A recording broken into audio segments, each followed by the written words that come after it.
Welcome to Dose with Gray. I hope you're doing well and taking very good care of yourself. I hope you all had a wonderful Holi celebrations, the festival of colors, with your family and friends. For me and my family also, it was a wonderful celebration full of great bonding, rest, togetherness, and rejuvenation. Tell me, how was yours? I hope you too had a wonderful time and are feeling completely rejuvenated after this long weekend. So today, let's come back to some another interesting topic, something that is relevant to all of us and something that affects us in a very powerful way. And today's topic is right association. Yes, having this little mini breaks from social media has given me a wonderful perspective on what is association and how it affects our well-being, our different sheaths or koshas, starting from our own body, which is the Annamaya kosha, our life force or energy, which is called as Pranamaya kosha, to our emotions, feelings, and then further towards our ability to discern, wisdom, intuitive ability, and finally our sense of bliss. Sometimes we realize that when we interact with a few group of people who we naturally feel inclined towards, but it leaves us drained, sometimes worried, and sometimes feeling a sense of overstimulation. And not very often we realize this is because of the associations that are around us, which we have chosen. However, they are not proving very healthy to us. That is why, if we go back to our scriptures, when Sri Ram went to the ashram of his one of the greatest devotee, Shabri, he gave her the 9 forms of bhakti. He gave her a discourse on the 9 forms of bhakti, and it was called Navdha Bhakti. You can read it up in Ramayana and you can search about it in detail. However, here I will touch upon the first form, which is the right association. So Sri Ram himself, when he taught Shabri, his greatest devotee, or rather let me say one of his greatest devotees, Shabri, the 9 forms of bhakti, the first one in that was the right association. It is so important. Just think about it. If you are continuously sitting or associating with 4 friends who drink every day, very soon you will be the 5th drinker. If you associate with some people who smoke, very soon you will be the 5th smoker in the group. Such is the effect of associations. It not only affects your body, it also affects your subtler koshas, the subtler parts of you, starting from the energy that you carry, then your emotions that you exchange, then your sense of discretion, your sense of right and wrong changes, and that obviously changes the more subtler form of you, which is your sense of joy, your sense of bliss, and your sense of spiritual connection. Try to apply this into your own life with the people that you associate with currently, and you will realize that there are some people who carry a certain energy that shifts your own energy as well. And there are some people you may have in your life that when you associate with them, there is a sense of deeper awareness you get about yourself. There is definitely a shift, but you need to notice which way the shift is going. Are you going more and more away from yourself, or are you coming more and more closer to yourself? The right associations may not feel like a drug, may not give you a high, but it will rather give you a sense of serenity and a peace that will bring you closer to your own inner well-being. It's like listening to a discourse. It feels very soft and subtle.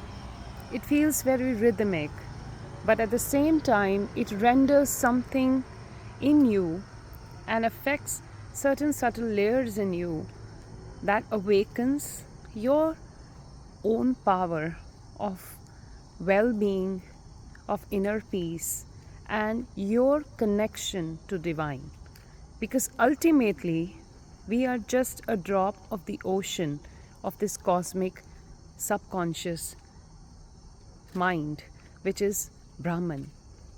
And anything that tries to keep us away from that is a disturbance, is a distraction. And there are energies which are so much into instant gratification, instant happiness, power play, validations, and the more you associate with such energies, the more you become a mirror of them, and you imbibe and you start resonating in the same energy, because that's the exchange you're getting. And the more you associate with the more power people, the people who try to give that peaceful aura, the people who try and talk of tastes in developing their own selves, a taste in learning about their own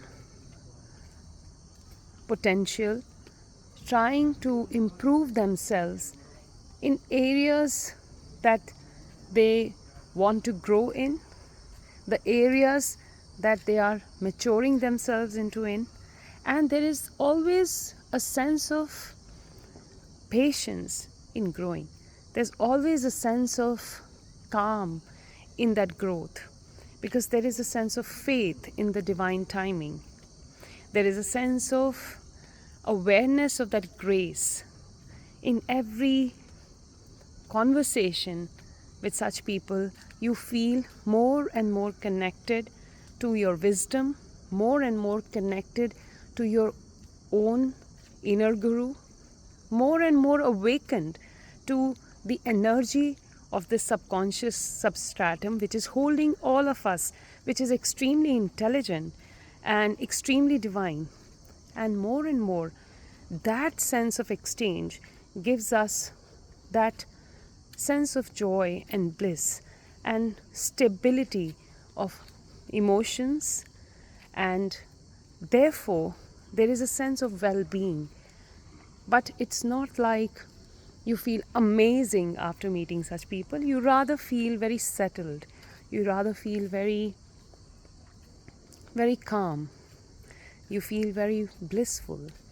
And you feel that even if you don't meet them again in life, this association has given you enough insight into your own path, into your own journey, and has given you a great peep into your own inner power. That is why generally right associations may not be huge in number. They may be less, but they're very impactful. They're very powerful, and they're very revitalizing. Think of maybe one or two such associations in your life. Let's do this quick exercise. Close your eyes and think of the time you were at your most finest. And when I say that, I'm not saying at your highest level of success, I'm saying at your highest level of self awareness, feeling accomplished, no need for external validation, very settled, calm, and happy in your own space and in your own being, without needing to prove this to others. Think of that time and go back and try to understand what was that phase of your life and what were the things and what were the people you were associated with at that time. And it will give you a very, very practical tool and a ready-made recipe for your own self to understand that how powerful is this simple form of practice in your own life. It is not very difficult, but definitely it is something in today's world considered to be a bit out of norm, where everyone is having gunning for the number of followers, and popularity contest is subtly running into our minds. We want to be connected just because we feel our net worth is our network. Well, that's why also probably Sri Ram told us to have the right associate. The answer to all problems of our everyday life, all issues, all predicaments lies in our scriptures. Yes, our net worth is equal to our network, and therefore our networks must be sattvic, they must be enriching, they must be connecting us to our higher selves, connecting us to the divine, making us feel powerful from inside and not broken, dependent, constantly seeking validation from the outside. I hope this sharing was useful to you. I would appreciate in your comments this little exercise that we did. Who were your associations that made you feel very, very settled, peaceful, blissful, and powerful from inside? And try and look into your current phase of life. If there are any associations that leave you drained, worried, and sometimes looking for too much stimulus to sort of take away from the fears and insecurities that you have started building in.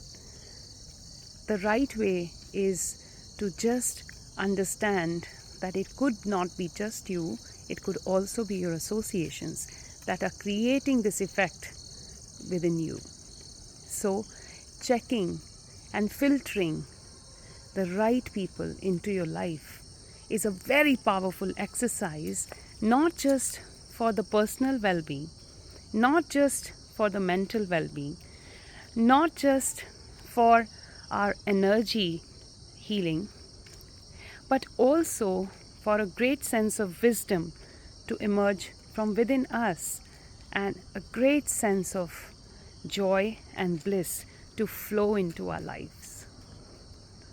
With that, I would like to take your leave this time, hoping to come back very soon with another sharing. Until then, Om Namah Shivaya, Om Namo Bhagavate Vasudevaya. Take care of yourself. See you next time. Bye-bye.